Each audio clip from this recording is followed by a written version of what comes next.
What's up, everybody? Welcome to another edition of Inside the Vinyl. I'm your host, Tim Bianconi. If you would, please go ahead and like, share, comment, and subscribe to my channel below. It would be greatly appreciated. I'm going to dip back into my live album series this time and do what I think is my first sequel. And the most well-known sequel in live album history has to be the Kiss Alive series. So I already did a video on Kiss Alive 1, so this time we are going to jump right in and go to Kiss Alive 2. This was released on October 14th, 1977 on Casablanca Records and Filmworks.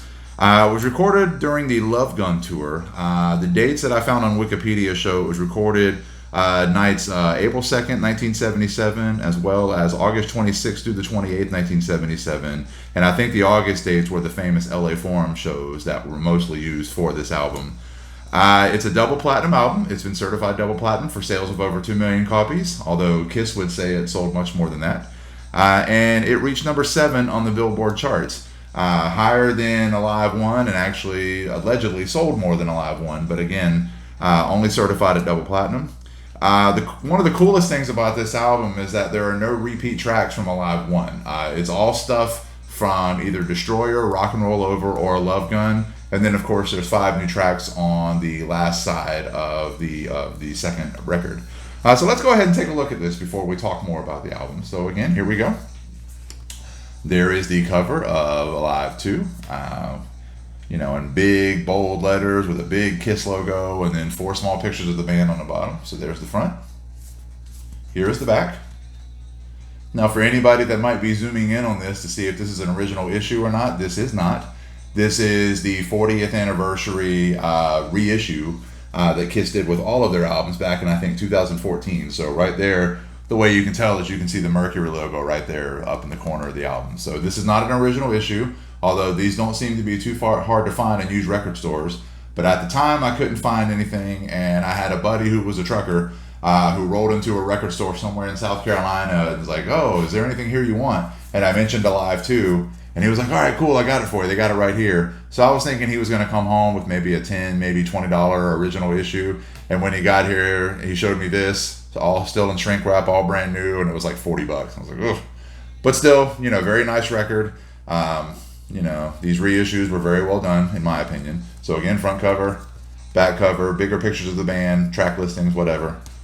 So let's take a look at what I think might be the greatest gatefold in the history of albums, period, much less live albums. Check that shit out right there.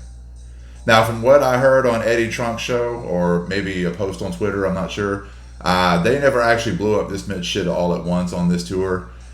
This was actually staged for the album cover, but still, at some point in time during the show, they blew up all that different stuff. They have the raised drum riser and everything else. So, I mean, it can't get much cooler than that. And I saw Kiss on the End of the Road tour a couple of years ago, and I would say multiple times they blew about this much shit up during the show.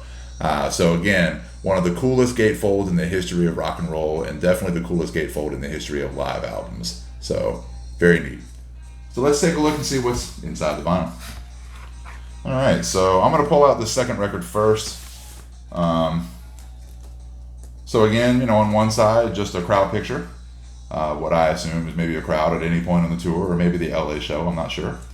On the other side, Kiss, being the marketing geniuses they are, want to make sure that they had other albums. In fact, several other albums, all released in a 4-year period from 74 through 77. So, alright, and we open it up. Again, nothing too special here. They kept it pretty basic. Just straight up black vinyl, 180 gram, with the Casablanca Records and Filmworks sticker in the middle. Nothing too crazy there. Alright, so we're going to put this away. And we're going to pop open the other side. Now, the other side's pretty much exactly the same. Nothing special here, so I won't go into too much of that. However, there is, as with the original, on these reissues, they did put the inserts back in all of these albums. And this one was no exception. So you have the Evolution of Kiss insert here, which is really, really cool. So let's take a look at that. Let me put this record back in its sleeve. All right. Yeah, so the Evolution of Kiss booklet. There you see on the front cover. Then it kind of goes through the history. It shows how they looked in 73 all the way through 1977. And then as you open it up, it does the same for each band member. So there you have Gene and Paul, and showing how the evolution of Kiss from 1973 through 1977. It was pretty cool. If we go to the next page, again, just how the stage show has evolved, in those 4 or 5 years. So pretty cool stuff. And then the next page, of course, we have Ace and Peter. Kind of interesting how, things would turn out for the band, that you have Paul and Gene on one set and Ace and Peter on another. Maybe some little foreshadowing there. And then on the back, the evolution of Kiss, and just gives a real brief summary on the history of the band. So that's really, really cool. It's a really cool insert to have. I've seen a lot of the original issues at used record stores and stuff that still had this particular insert. I don't know if it's as highly sought after as like the Love Gun, the paper gun from the Love Gun album, or the stickers from the Rock and Roll Over. Oh! I almost forgot, and I would have felt dumb if I'd have forgot this. Hold on. I know somewhere in here there's something else. Yes. If I can get it out, there we go. Little Kiss tattoos. Isn't that cool? And look, every bit as cool as little stick-on tattoos from the 70s could. So very neat, very neat.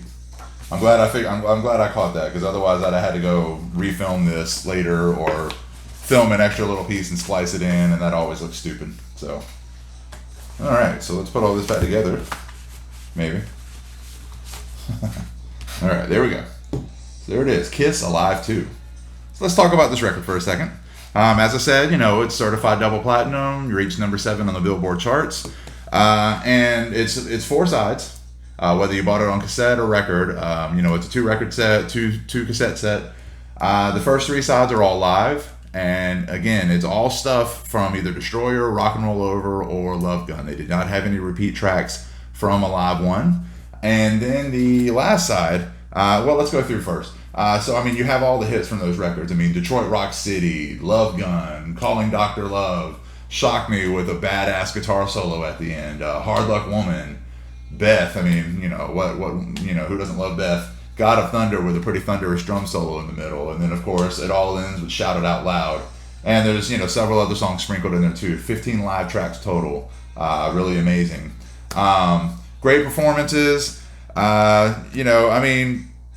You can tell when you listen to it. It's a little slick on the production. Eddie Kramer did it just like he did Alive 1, but the production was pretty over the top, pretty slick. I'm sure there's overdubs on this. I'm sure the crowd noise that's in there is ramped up a little bit, but just the energy that's put out on this record is just totally badass, man. It's just, you feel totally immersed in, in what was a Kiss performance in 1977, which I think is pretty awesome. So side 4 was 5 new studio tracks, 4 of which feature 3 members of the band, as Ace only played on his song Rocket Ride, which incidentally was the only hit from the album, reaching the top 40. I think it reached number 39 on the charts. But there's some other cool songs in there. All American Man, total Paul Stanley song, totally cool, pretty hard rocking song. Rockin' in the USA is a little bit cheesy, whatever, even by Kiss standards. Larger Than Life is pretty badass. It's got a pretty cool riff. Rocket Ride, which is Ace's song, I think is just one of the most badass songs they ever wrote. They've ever played. And it's got a pretty sick guitar solo at the end too. And then Any Way You Want It is a cover. I'm not sure who they covered. I'd have to look that up and put it on here somewhere. It's okay. So, there's 5 new tracks, and I would say 3 of them are good and 2 of them are so-so. However, if I'm being honest, I will say I think this was the final great, the final piece of the puzzle for the original band. This was the last great thing they did before everything started falling apart. Because in 1978, they all released solo albums, which didn't quite go the way they wanted. They released Double Platinum, which had a bunch of weird mixes and stuff. It was kind of a weird greatest hits to come out at the time. And I think it was, and then they put out Kiss Meets the Phantom at the Park, and I think at that point it was just Kiss overload. I think if they'd have stayed on the track they were on, maybe took a little time off, and then came back and kept, rocking as hard as, Rock and Roll Over and Love Gun and the studio tracks in this record, I think if they'd have kept on that path, they probably could have stretched out their dominance a little bit longer. But as it were, I think at that point the market just got oversaturated, and I think Kiss ran with it and tried to sell everything they could in 1978, which eventually hurt the band and led to the demise of the original lineup. Because if I'm not mistaken, even though the original lineup was together until 1980, I think all 4 members only played on one track after this album, and that would be the song "Dirty Livin'" off Dynasty. So this was really the last great stand of the original, the original lineup of Kiss, before everything started falling apart. So, take that for what it is. Again, great record. I would say as far as their hits are concerned, I would say this would probably be the best way to go as a nice starter kit for any, Kiss fan that's just getting into the band. I mean, it's got the most well-known songs, and if I'm not mistaken, I want to say maybe at the end of side 4. No, maybe not. Maybe not on this one. I want to say on one of the issues of this, they actually did throw the single version of Rock and Roll All Night from Alive 1 on there, but that might have been on the CD reissue. Maybe not on the album. Maybe that was on the CD reissues that they did in the 90s when they went back and remastered everything. So check that out. I think it's on the CD reissue. But again, this is available on vinyl. This is available on digital. This is available on CD, and I'm sure it's available on all your streaming formats. So check it out. Amazing record. And again, right up there with the Whitesnake album that I did last time and the Skynyrd album that I did before that, with just an awesome 1-2 punch to really start a record. But it's the same 1-2 punch that starts Destroyer, so it kind of fits. So anyway, that's all I've got this time. Like I said, check out my channel, like, share, comment, and subscribe. I've got some other stuff out there. I've got the rest of my Inside the Vinyl series, which includes either my live album series or my Lost Classic series. I've also got my Unboxing the Vinyl, where we unbox reissues and box sets and various things. I've got some things coming out down the pike a little bit. I've also got some concert footage from some festivals and some other things.